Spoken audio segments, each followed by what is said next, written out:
Assalamualaikum warahmatullahi wabarakatuh. Perkenalkan, nama saya Muhammad Rizky Nur Ramadan, NIM 200301501082. Baik, kali ini saya akan mempresentasikan sosiologi olahraga bab 4, yaitu tentang olahraga dan keuangan. Olahraga dan keuangan adalah dua hal yang saling berkait dengan dan mempengaruhi satu sama lain. Olahraga dapat menjadi sumber pendapatan bagi atlet, tim, sponsor, penyiar, dan industri terkait. Namun, keuangan juga dapat mempengaruhi olahraga seperti pengeluaran tim atau individu untuk pelatihan, fasilitas, dan perlengkapan. Dalam industri olahraga, penting untuk memiliki pemahaman yang baik tentang konsep-konsep keuangan seperti pendapatan, pengeluaran, arus kas, dan keuntungan bersih. Juga penting untuk mempertimbangkan faktor seperti sponsor, hak, siar, dan tiket masuk untuk membuat keputusan finansial. Olahraga di samping memerlukan biaya yang relatif besar dan pengembangannya ternyata juga dapat mendatangkan keuntungan yang bisa berwujud uang bagi para pelakunya. Olahraga juga dapat dijadikan sebagai barang dagangan yang akhirnya juga akan mendatangkan keuntungan seperti pertandingan olahraga yang dimaksudkan untuk mencari dana untuk keperluan tertentu. Selain itu, olahraga juga dapat dijadikan alat perdagangan sebagai sarana promosi. Olahraga memerlukan biaya, yaitu olahraga seperti sepak bola, basket, tenis, atau golf memerlukan biaya yang lebih besar untuk menyewa lapangan, membeli alat atau peralatan khusus, atau mungkin biaya untuk memperoleh pelatihan atau les dari pelatih profesional. Namun walaupun olahraga memerlukan biaya, manfaat kesehatan dan kebugaran yang dapat dari berolahraga jauh lebih besar daripada biaya yang dikeluarkan. Hakikat olahraga dan keuangan. Olahraga sebagai sumber pendapatan, keuangan mempengaruhi olahraga, perencanaan keuangan, faktor bisnis, dan peluang karir. Hubungan antara olahraga dan keuangan. Yang pertama itu manajemen keuangan dalam industri olahraga, yaitu olahraga profesional dan keuangan. Ketiga yaitu keuangan dalam olahraga amatir, yaitu ekonomi olahraga dan analisis keuangan olahraga. Faktor yang mempengaruhi hubungan antara olahraga dan keuangan.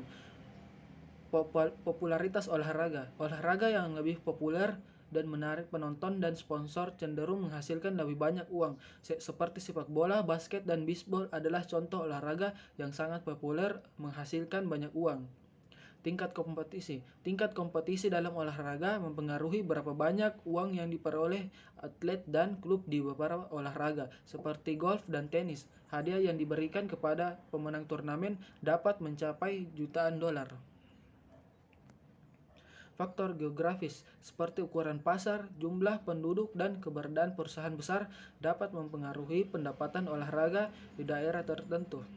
Misalnya, tim sepak bola Amerika Serikat di kota-kota besar seperti New York dan Los Angeles memiliki penggemar dan sponsor lebih banyak daripada tim di kota-kota kecil.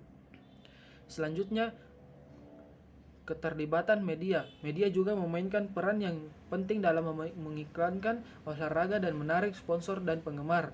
Acara olahraga yang disiarkan di televisi dan platform media online dapat membantu meningkatkan popularitas olahraga dan meningkatkan pendapatan. Pengaruh keuangan mempengaruhi olahraga. Pengaruh keuangan pada infrastruktur. Olahraga membutuhkan infrastruktur yang memadai seperti stadion, lapangan, dan fasilitas lainnya. Untuk membangun, memperbarui, atau mempertahankan infrastruktur ini diperlukan biaya yang signifikan. Pengaruh keuangan pada pelatihan. Pelatihan atlet yang profesional membutuhkan biaya yang besar. Biaya pelatihan bisa termasuk biaya pelatih, peralatan, tempat pelatihan, dan penginapan selama turnamen. Dampak positif dan negatif hubungan antara olahraga dan keuangan. Dampak positif, peluang finansial, yaitu terbukanya peluang finansial bagi para atlet, pelatih, hakim garis, dan bisnis terkait olahraga. Olahraga juga dapat menjadi alat pemasaran dan branding untuk perusahaan, sehingga dapat meningkatkan penjualan dan keuntungan. Yang kemudian kesehatan yang lebih baik. yaitu dengan berolahraga secara teratur dapat meningkatkan kesehatan dan kesejahteraan seseorang, yang pada gilirannya dapat mengurangi biaya kesehatan dalam jangka panjang. Dampak negatif, biaya yang tinggi yaitu berpartisipasi dalam olahraga kompetitif seperti olahraga profesional atau perguruan tinggi dapat memerlukan biaya yang signifikan seperti biaya pendaftaran, transportasi, akomodasi, dan peralatan olahraga. Yang kemudian cedera. Olahraga juga dapat menyebabkan cedera yang serius yang dapat memerlukan biaya medis yang signifikan dan dapat mengganggu kemampuan seseorang untuk bekerja berolahraga di masa depan. Baik, sekian dari saya. Wassalamualaikum warahmatullahi wabarakatuh.